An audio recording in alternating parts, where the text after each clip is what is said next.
We are on page number 226। ये 17th chapter शुरू हो गया, तो नॉट मच इज लेफ्ट। हम आखिर के हिस्से में आ रहे हैं अब।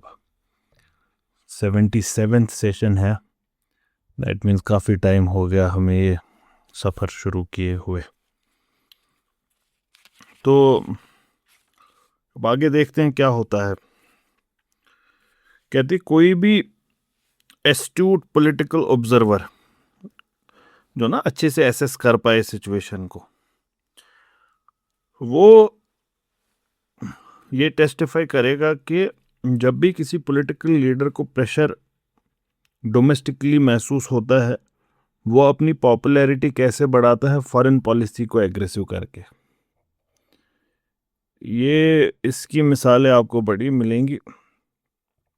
Teach everyone there is an enemy outside and they would start behaving. तो ऐसा ही रहा है हिस्ट्री में हर जगह। तो बात तो पते की है, सही बात है कि घर पे अगर किसी के रूल पे कोई लग रहा है उसको, तो कोई जंग छेड़ दो बाहर किसी के साथ। ये strategy through out history play की गई है। लेस्ली हेजल्टन हमसे ये क्यों कह रही हैं? लेस्ली हेजल्टन हमसे इसलिए कह रही हैं क्योंकि शी हैज़ टू एक्सप्लेन इसके बाद जो हुआ वो क्यों हुआ। तो लेकिन ये बात अप्लाई नहीं होती यहाँ पे। क्यों नहीं होती? क्योंकि अगली लाइन में खुद कहती हैं he was continuing to weaken opposition inside Medina.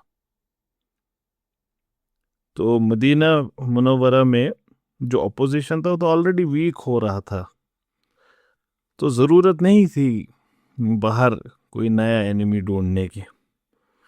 Anyways, McKeon trade caravans जो थे, he increase the harassment of those trade caravans. इसकी वजह से कुरैश को क्या करना पड़ा? जो उनका यूजुअल नॉर्थ साउथ रूट था उसको उन्होंने चेंज करना पड़ा।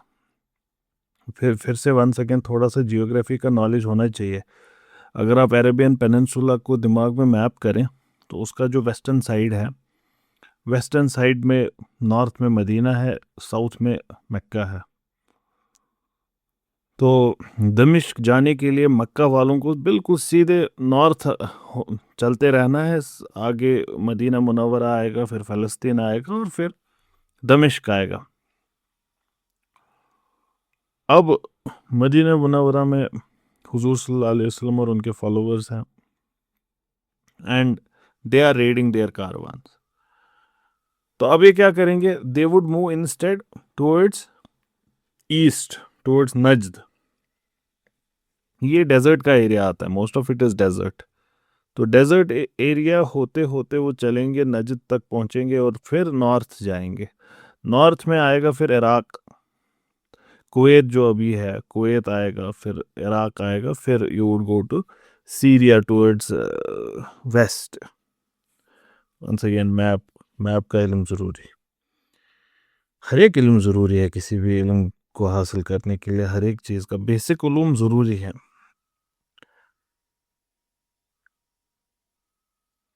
खैर, यू कैन सी के एक स्ट्रेट रास्ता, आप उसको कर्व पाथ लेना पड़ रहा है, तो इट्स एन एक्सपेंसिव डिटोर।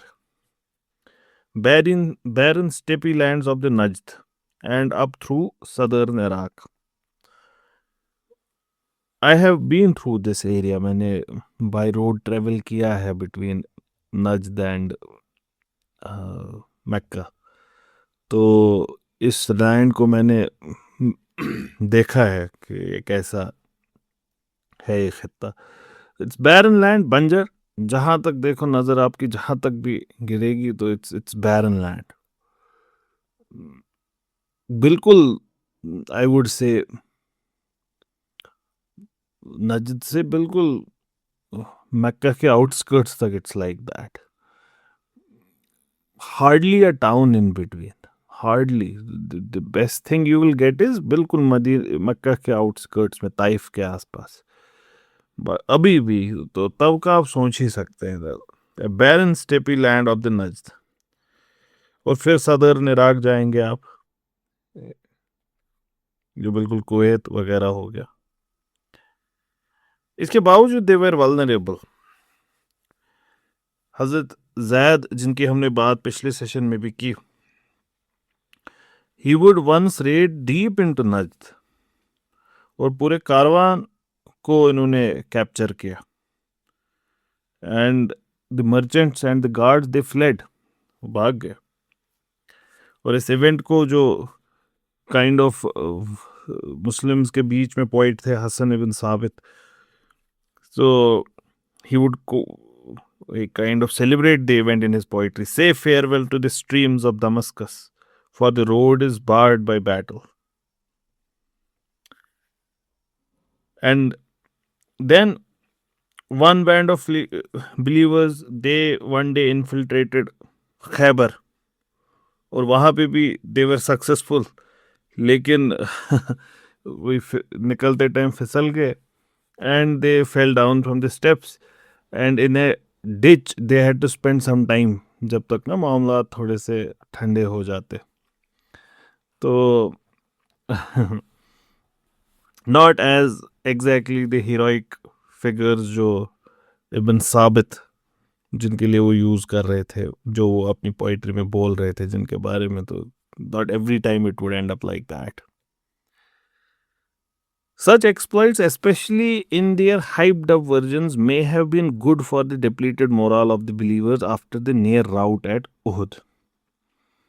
जो उहुद हुआ था इससे पहले ही, उसके बाद ये जरूरी था इनके लिए। लेकिन इससे मदीना के बाहर क्या हुआ? The opposition to Huzur sallallahu alaihi wasallam would only solidify, because Mecca would look at it like what? कि we have to end this forever, क्योंकि ये बार बार टू एंड फ्रो नहीं चल सकता। Abu Sufyan was at the helm of affairs. He decides to work on it decisively, not like other battles के, अब एक जंग की, फिर दूसरी, फिर तीसरी, फिर चौथी। No, a war to end all wars. So he brings up the largest army Arabian peninsula has seen till then. 10,000 लोग। हम अभी तक क्या जंगे लड़ रहे थे? 1,000 लोग, 2,000 लोग, 1,500। That's what we are fighting. This is 10,000 strong army. He forms a coalition, confederates. इनको एड्रेस किया जाता है इस्लामिक हिस्ट्री में एज कॉन्फेडरेट्स। तो प्रोमिनेंट एलाई इनके गतफान बेडोइन ट्राइब थे नजद से। खैबर के यहूदी भी इनके साथ जुड़े। ये आपको याद होगा, बनु नादिर वगैरह जो मदीने से निकाले गए थे, वो यहीं बसे थे, तो they also join. And now they are all seeking their revenge as well, and they want to finish this once for all. साल है 627, and Abu Sufyan leads the group and gives the order कि let's Medina पे चढ़ाई करते हैं। और इस बारी कोई उहुद वगैरह पे रुकने का कोई इरादा नहीं है, दाखिल होना है मदीना में, प्रॉपर इन्वेजन, और इस ताकत को वंस फॉर ऑल खत्म करना है। जब इतनी बड़ी आर्मी, 10,000 लोग, when this is moving through the desert, even if this is Najd, even if this is barren wasteland, news तो इसकी फैलेगी। न्यूज फैली, न्यूज मदीना मुनव्वरा तक भी पहुंची, and they got ample time to prepare for it. इसमें details नहीं दी है, मतलब इनका अपना रुझान है लिखने का, डिटेल में उतना नहीं जाते ऐसे kind of moves from one event to another. Otherwise इसमें भी अपनी खूबसूरत कहानी है कि कैसे प्रिपरेशंस हुई, क्या सोचा गया, और कैसे हज़रत Salman Farsi he gave the suggestion of how to lead the battle, कैसे जाए इस जंग को हम कैसे लड़े, वो सब यहाँ नहीं है। और ये भी मतलब यहाँ पे थोड़ा सा मुझे मिस हो रहा है, होना चाहिए था ये डिटेल, क्योंकि जो इन्होंने फर्स्ट हाफ में कोशिश की to do with the prophet सल्लल्लाहु अलैहि वसल्लम उनकी ज़िंदगी के साथ, to show that aspect of his how he is becoming, that would have kind of happened here as well. In military campaigns mein she has missed that point every time. And there was a lot of detail that could have been put in, but कोई बात नहीं, वो details नहीं है. She directly goes to what was the order that was given. ठीक है, क्या कहा पहले? कहा कि जो स्प्रिंग क्रॉप्स है फील्ड्स में उनको हार्वेस्ट करो. ऐसा क्यों करना है? ऐसा इसलिए करना है बिकॉज जो आर्मी आ रही है they would be left with no fodder for their horses and camels. जब हार्वेस्ट ही हो गया होगा, वहाँ कुछ बचेगा नहीं, तो खाएंगे क्या? तो एनिमी के लिए डिफिकल्ट बनाना मामला. And then they decided about digging a moat, MOAT, moat. एक डिफेंस मैकेनिज्म है मोट, और क्लासिकल है, कोई नई बात नहीं है. मतलब उस वक्त भी नई बात नहीं है, अरब्स के लिए नई बात थी. अरब्स के लिए ये तमाम जंगें इस लेवल पे नई ही बात थी overall. They were not habitual of making big kingdoms and all. उनके लिए तो ये तमाम चीज़ें ही नई बात है. अगर आप रेड फोर्ट दिल्ली में देखे हों, कोई और फोर्ट भी अगर आप देखे हों, unless it's on a mountain top etcetera, because mountain top पे जो होते हैं forts, they are already protected by the steep edges of the mountain.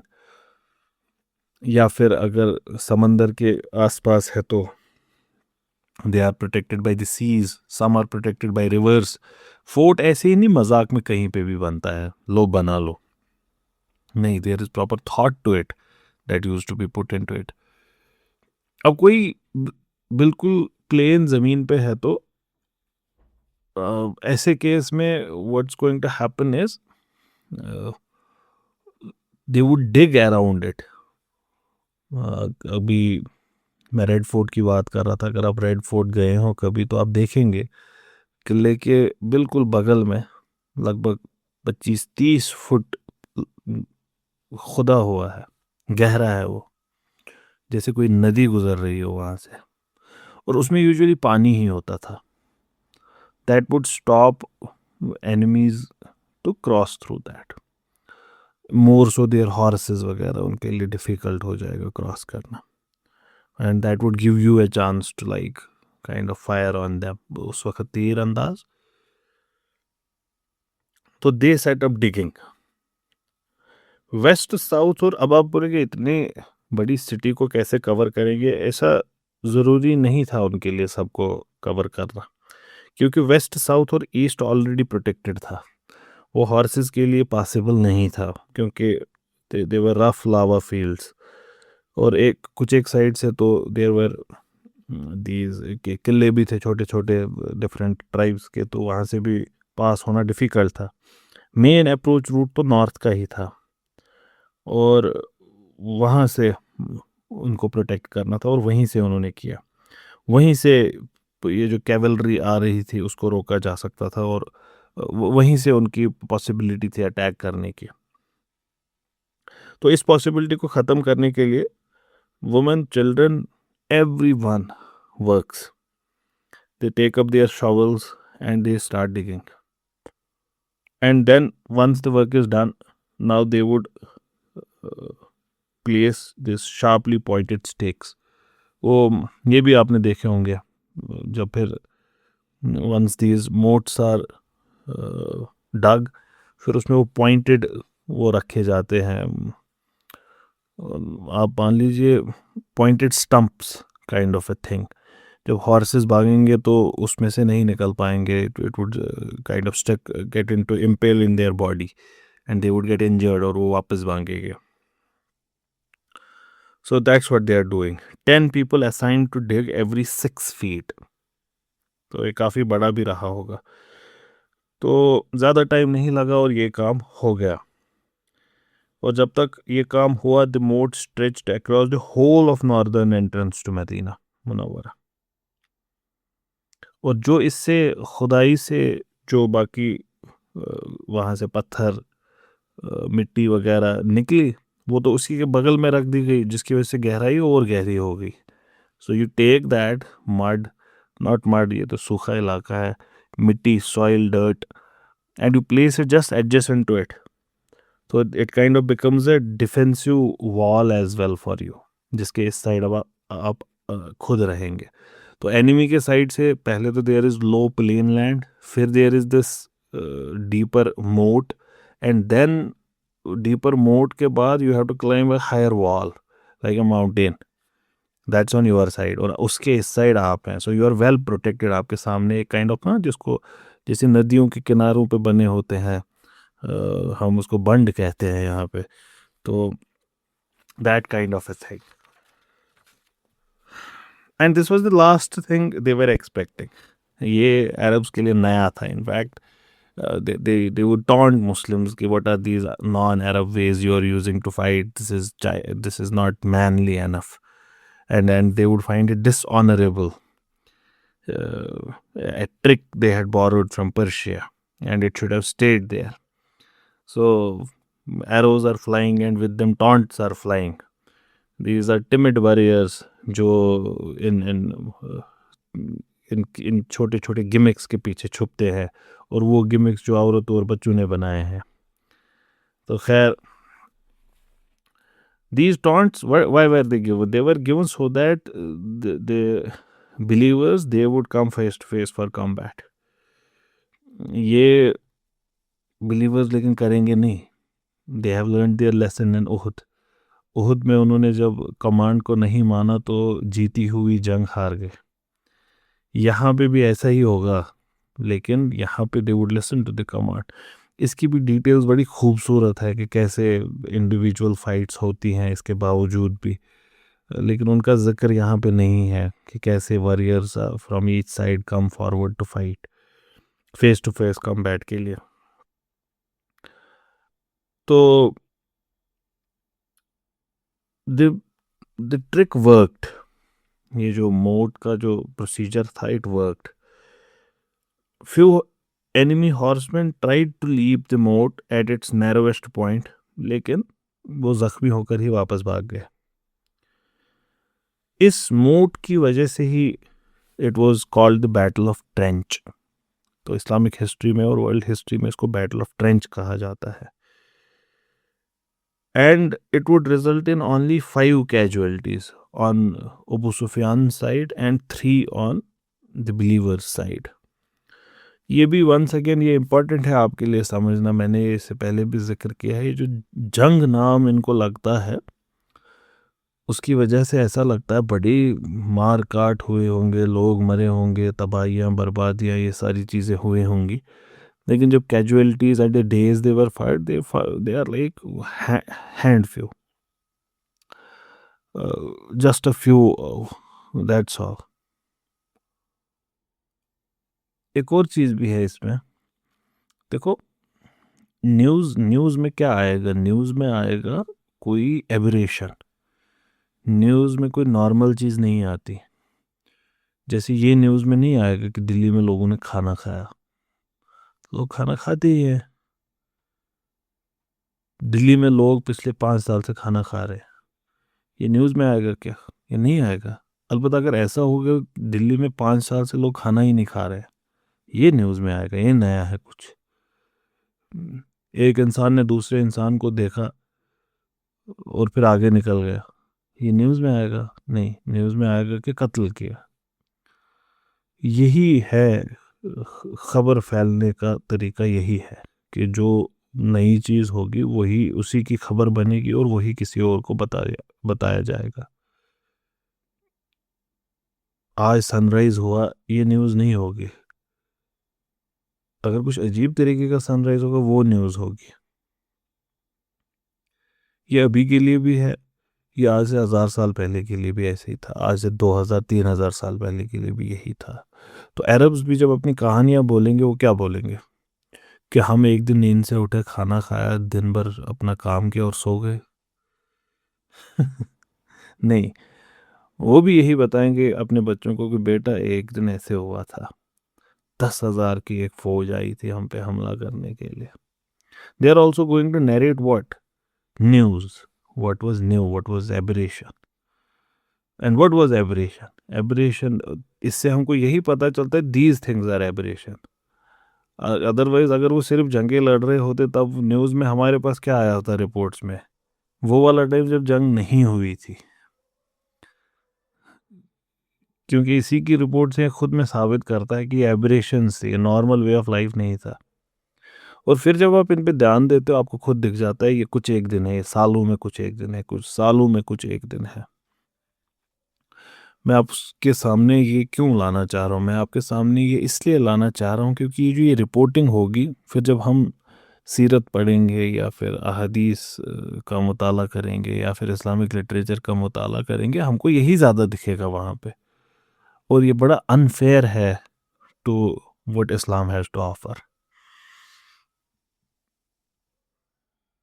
इसकी वजह से a lot is left. The prophetic life of 23 years, of that if all of these days are taken together would not even make a few months. That means 23 सालों में 2-3 महीने जोड़े 2-3 महीने की लड़ाई होगी बस. That's all. Wars would be fought 3-4 months. There is literally 23 years left of silent preaching of day-to-day life, जिसमें हंसी मजाक होगा, खेल कूद होगा, रिश्तेदारों से मिलना, ट्रैवल करना, नॉर्मल मंडेन एक्ट जो एक मुसलमानी ज़िंदगी होती है. इसकी वजह से एक ऑरा मिलता है कि एक मुसलमानी ज़िंदगी एक कट्टर ज़िंदगी होती है. ये मुसलमानों की यहाँ है, मैं बाहर की बात नहीं कर रहा हूँ. They are not as much mistaken as we ourselves are. जब तक आप कोई ना वो बिल्कुल चिल्लाए चीखे ना, तब तक आप पूरे मुस्लिम नहीं बने हैं.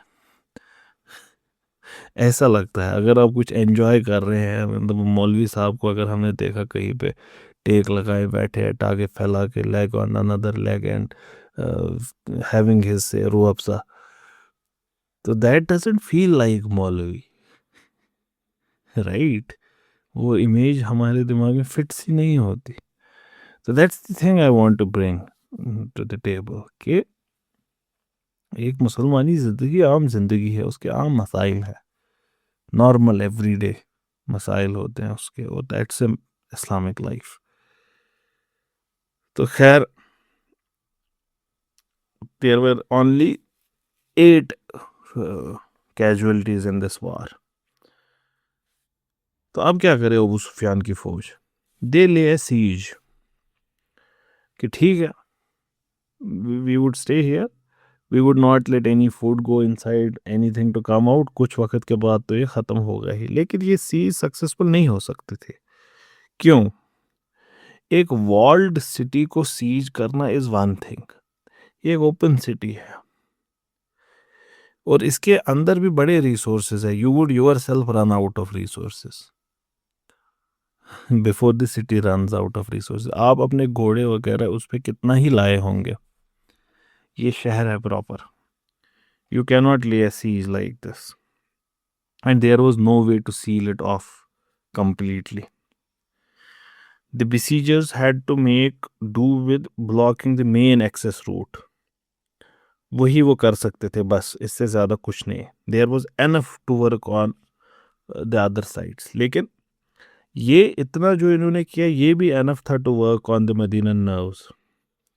कुछ लोग अब बातें करने लगे कि हमने क्या सोचा था, हमने तो सोचा था कि we would have a peaceful life ahead, we brought this person so that wars would end, but what has happened, we cannot even move outside our home and we are arrows are thrown on us. And there was some kind of disaffection with certain people, and this is exactly what the enemy would have wanted, कि जो इनके अंदर है groups, उन्हीं में थोड़ी सी कोई ना फूट डले, and we would exploit that, try to turn this disaffection to his own advantage. और इसी वजह से बिहाइंड द सीन्स चल रहा होगा मामला, crossing, double crossing, triple crossing, यहाँ से कोई जा रहा है किसी और खेमे में आ रहा है, उसको बता रहा है कि ऐसे करो, हमारी साइड लो, ये करो वो करो. That's happening all from everywhere. That's happening night after night. Emissaries slipped back and forth between the Oasis and the besieging camps. तो यहाँ पे तो बहुत कुछ हो रहा है. अब एक और चीज है, किसी भी ऐसे डेजर्ट एरिया में इस वक्त के कोई शहर में नया इंसान दाखिल होगा, वो खबर बन जाती है खुद में. ये उतने बड़े शहर नहीं है जो आप आजकल के देख रहे हैं. ये आजकल के जो मोहल्ले होते हैं ना, उतना बड़ा शहर है. That's all it is. तो कोई शख्स नया दिखेगा तो खबर बन जाएगी खुद में. तो ये जो ये एमिशरीज इधर से उधर आ रहे हैं जा रहे हैं, इनके बारे में भी सबको पता चल रहा है, लेकिन वो पार्ट ऑफ स्ट्रेटजी ही रहा होगा. क्यों? Because that's what Abu Sufyan wanted, कि इनके आपस में फूट हो जाए, कुछ हो जाए इनका आपस में ही, कि देखो वो बात कर रहे हैं अबू सुफियान के लोगों के साथ, even if they are rejecting, but what he would want कि दिख जाए बस कोई हम में से वहां गया था और किसी ने हमसे बात की थी. सस्पिशन को ना जिंदा रखना. सस्पिशन एक बहुत इंपॉर्टेंट चीज है. Suspicion is amazing. Suspicion is, how do you destroy someone? By creating suspicion. Doubt is how you destroy something which is not destroyable. मैंने कहीं और शायद इस सीरीज में तो जिक्र नहीं किया, लेकिन मेरे मुंह से आपने डेफिनेटली सुना होगा वो सर आर्थर कोनान डॉयल का. पता नहीं उन्होंने खुद लिखा है कि, अलबत्ता शेरलॉक होम्स सीरीज में तो है ये, बीबीसी ने जो शेरलॉक होम्स सीरीज की थी वो अमेजिंग है. देखो शेरलॉक इज अमेजिंग. शेरलॉक बड़ा काम करता है अपना. तो छोटा सा क्लू उसको मिलता है और वो अपना मामला हल कर देता है. उसी में एक एपिसोड है जिसमें वो हल नहीं कर पाते हैं मामला, और फिर Sherlock Holmes he just looks at a footprint and he solves the case with the footprint. That's all. तो एंड देन वो ना दिखाते हैं एक सीन, उसमें वो उनके competitors kind of they are discussing, all he had was a footprint, and then their doubt is placed in the mind कि what if he does it all, he plans it all himself, and then he just needed a footprint और बाकी he opened up. Who was doing it? His arch nemesis, Moriarty, Jim Moriarty. Jim Moriarty is not able to defeat Sherlock. So now को कहते भी है एक episode में उससे पहले कि I'll burn you. And then Sherlock realizes what is he doing. And he tells his partners and all that doubt. Doubt once placed inside mind, there is nothing you can do about it. There are a lot of people who argue, who say कि learning में कोई मसला नहीं है, learning में कोई इंसान को सीखना चाहिए, इंसान को पढ़ना चाहिए जो वो पढ़ सके. लेकिन ये बात बिल्कुल सही नहीं है. इसमें थोड़ी सी हकीकत हो सकती है, लेकिन ऐसे इसको एक जनरल स्टेटमेंट में विदाउट कैवेट्स मेंशन करना बिल्कुल गलत है. Because some things once you learn you can not unlearn the. जैसे यही doubt you have learned, you learn how can Sherlock Holmes be wrong. इससे पहले ये दिमाग में नहीं था. अब आप इसको अनलर्न नहीं कर सकते. मैं आपके सामने एक मिसाल देता हूँ, इससे पहले भी दी है जब मैंने ये बात की है. ये जो वर्ड है ना automatically, automatically sounds like automatically. अब आप इसको अनलर्न नहीं कर सकते. जब भी आपके सामने कोई ऑटोमेटिकली बोलेगा, आपको ऑटोमेटिकली सुनाई देगा. इससे पहले शायद ये कभी ना सुनाई दिया हो. आज के बाद ये अवॉइड नहीं हो सकता. You can not unlearn it. You see something, you cannot unsee it after that. And not every sight is worth seeing. Very famous case in the Bible when a certain prophet is seen naked by his son. You cannot unsee that. Seeing is learning something, you learn something new. in that case the nakedness of the person. You learn. So is that a thing you would want to learn? No. And now you cannot unlearn it. And this seed of doubt can be placed by ideologies as well. जैसे for example ये एक अनफॉल्सिफाइबल doctrine है communism का. अब अगर मैं for example मैं पूरा डिवास्टेटिंग क्रिटिक लिखूं कम्युनिज्म का, for the sake of argument मैं कह रहा हूं बस, ये कोई मेरे पास डिवास्टेटिंग क्रिटिक नहीं है कम्युनिज्म का, ना मैंने इसको इतना ख्याल कभी सोच, I haven't given it that much thought, ना ही इतना इम्पोर्टेंट समझता हूँ. अब मैंने लिख लिया, मतलब the most devastating, even if marks would have read it he would have fled, ऐसा मैंने लिख दिया in an hypothetical world.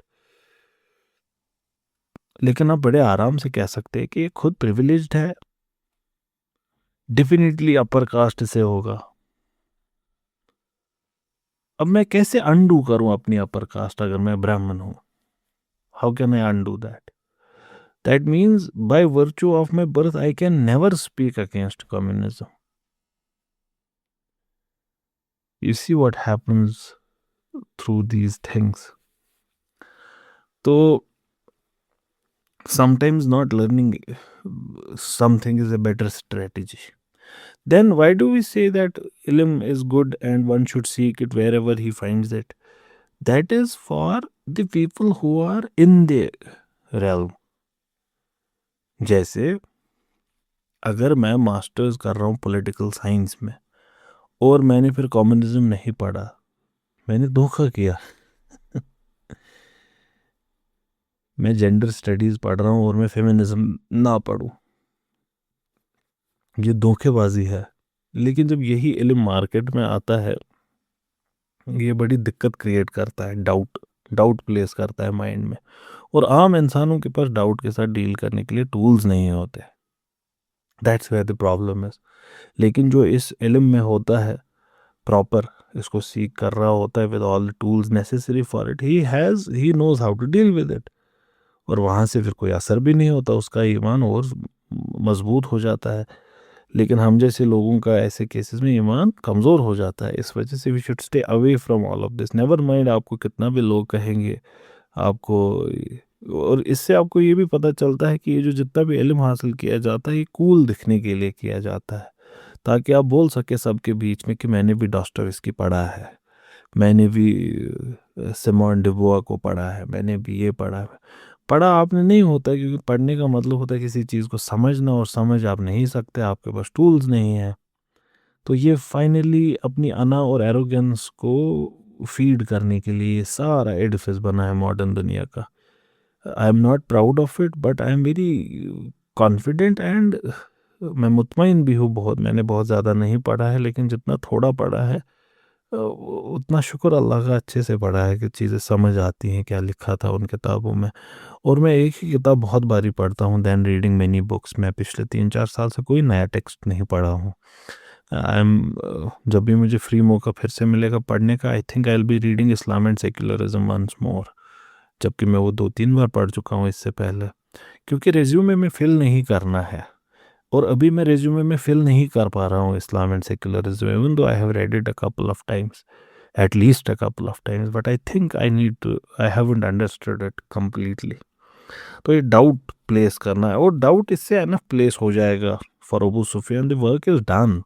Never mind what people are saying. वो हमने यहाँ से अपना कोई भेजा, वहाँ पे बात की उसने, और वहाँ पे उसको मुक्के पड़े, लाते मार के भगा दिया गया. Never mind that happens, but someone should see कि हम दोनों ने बात की थी.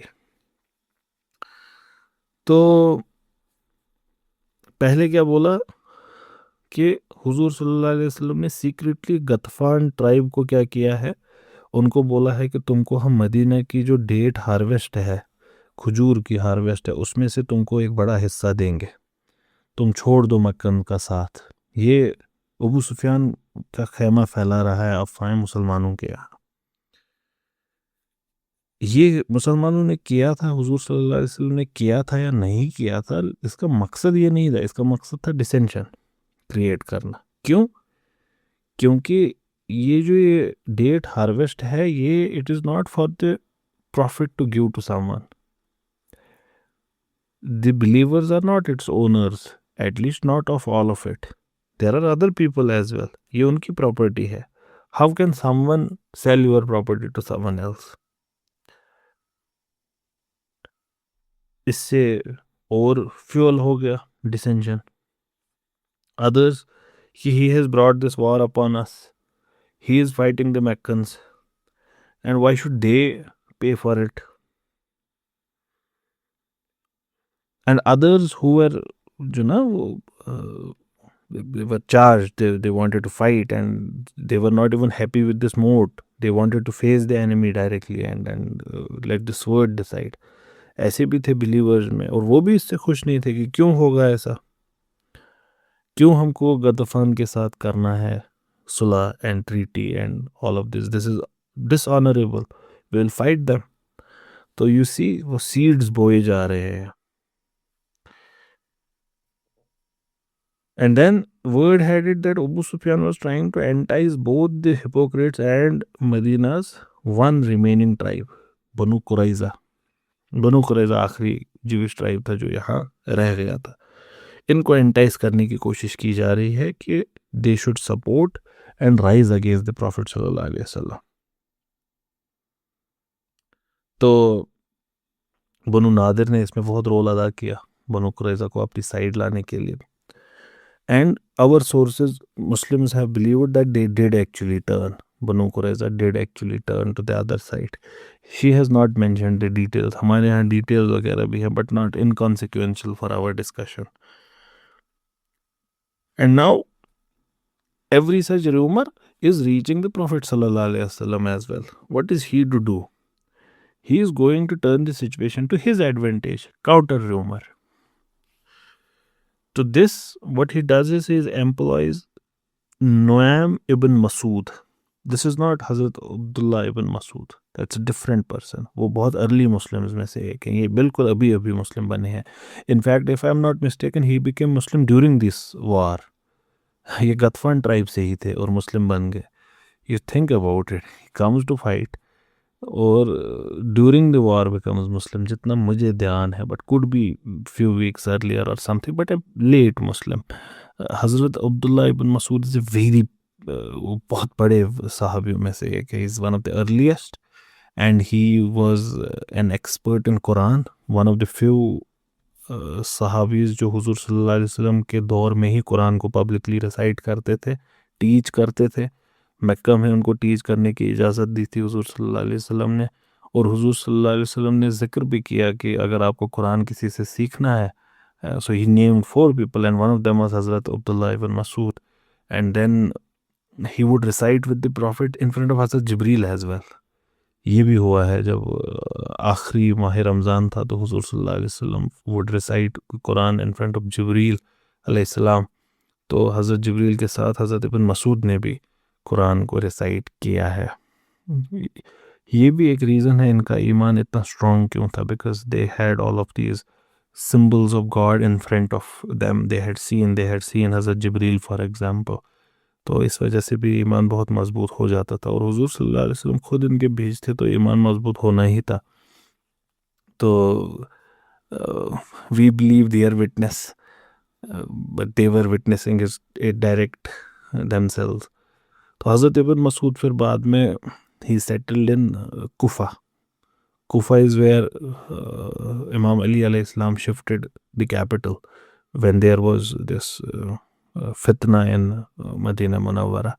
Then he shifted to Kufa and Ibn Masood वहाँ पे settle हुए. तो जो Ibn Masood वहाँ पे काजी भी थे और वहाँ पे दीन उन्होंने ही सिखाया. और वहाँ पे जो एस्टेब्लिश हुआ उसको फिर हम कहेंगे कूफन स्कूल ऑफ फ़िक़्ह. और कूफन स्कूल ऑफ फ़िक़्ह ही है आपका हनफी मज़हब इस वक्त का. The religion he taught people there, that is what was codified by Imam Abu Hanifa. और वही हम तक पहुँचा फिर एज हनफी फ़िक़्ह. तो but he is not the only source of course, because जब इमाम अली अलैहिस्सलाम वहाँ शिफ्ट हुए तो बड़े सारे साहबी वहाँ शिफ्ट हुए. तो there was lot of learning taking place in Kufa. तो हज़रत इब्न मसूद वहाँ पे सेटल हुए. तो हज़रत इब्न मसूद वहाँ पे काजी भी थे और वहाँ पे दीन उन्होंने ही सिखाया. और वहाँ पे जो एस्टेब्लिश हुआ उसको फिर हम कहेंगे कूफन स्कूल ऑफ फ़िक़्ह. और कूफन स्कूल ऑफ फ़िक़्ह ही है आपका हनफी मज़हब इस वक्त का. The religion he taught people there, that is what was codified by Imam Abu Hanifa. और वही हम तक पहुँचा फिर एज हनफी फ़िक़्ह. तो but he is not the only source of course, because जब इमाम अली अलैहिस्सलाम वहाँ शिफ्ट हुए तो बड़े सारे साहबी वहाँ शिफ्ट हुए. तो there was lot of learning taking place in Kufa. Now, this is not that Ibn Masud. This is a new one. Nuaym Ibn Masud. He is a Ghatafan tribe से ही है, जो ना लड़ने आए हैं, और उनके क्लैन लीडर है. इन्होंने सीक्रेटली इस्लाम एक्सेप्ट किया था, अभी किसी को पता नहीं थे. तो इन्होंने हुजूर सल्लल्लाहु अलैहि वसल्लम से कहा कि मेरे खुद के ट्राइब्समैन को अभी नहीं पता है कि मैं दीन कबूल कर चुका हूँ. तो instruct me what should I do, he tells the prophet सल्लल्लाहु अलैहि वसल्लम. ये एक हेवन सेंड अपॉर्चुनिटी थी, क्योंकि he was perfect because he is one of their insider and nobody knows his conversion. And the prophet simply says make sure they abandon each other, for war is deception. ये जो war is dissipation है, ये बड़ा मशहूर statement है. ये हमको इससे पहले अपने सुना होगा, आर्ट ऑफ वॉर जिन्होंने लिखी है. कभी मौका मिलेगा तो हम आर्ट ऑफ वॉर की भी रीडिंग करेंगे. ये बहुत ही इम्पोर्टेंट टेक्स्ट है, क्लासिक है. ये 6th सेंचुरी BC में लिखा गया है. दैट मीन्स आज से 2600 साल पहले लिखा गया है. 1000 साल पहले हुजूर सल्लल्लाहु अलैहि वसल्लम से. आर्ट ऑफ वॉर, उसमें आता है ये वॉर इज डिसेप्शन. लेज़ली हेजल्टन कहते हैं ये किताब तो बड़ी मशहूर थी, लेकिन ये मुझे मुमकिन नहीं लगता कि ये मदीना तक पहुंची होगी. इसकी ये स्टेटमेंट हो भी सकता है पहुंची हो. और एक और जो इन्होंने काउंटर प्रोबेबिलिटी लगाई है वो भी सुनने लायक है. कहते हैं ऐसा भी हो सकता है कि बाद के राइटर्स ने जिनको ये स्टेटमेंट मिला होगा, उन्होंने यहाँ पे फिर इसको डाल दिया होगा. हो सकता है, गॉड नोज. लेकिन चाहे स्टेटमेंट यूज़ हुआ नहीं हुआ, चाहे सुनसू का आर्ट ऑफ वॉर हुजूर सल्लल्लाहु अलैहि वसल्लम को पता थी नहीं पता थी, but what is more important is he definitely knew the principle. Because now what they would do is play an intricate triple cross. Not a double cross, not a single cross, but triple cross. What was that triple cross? How are they going to play and open up? We will look at in the next session, inshallah.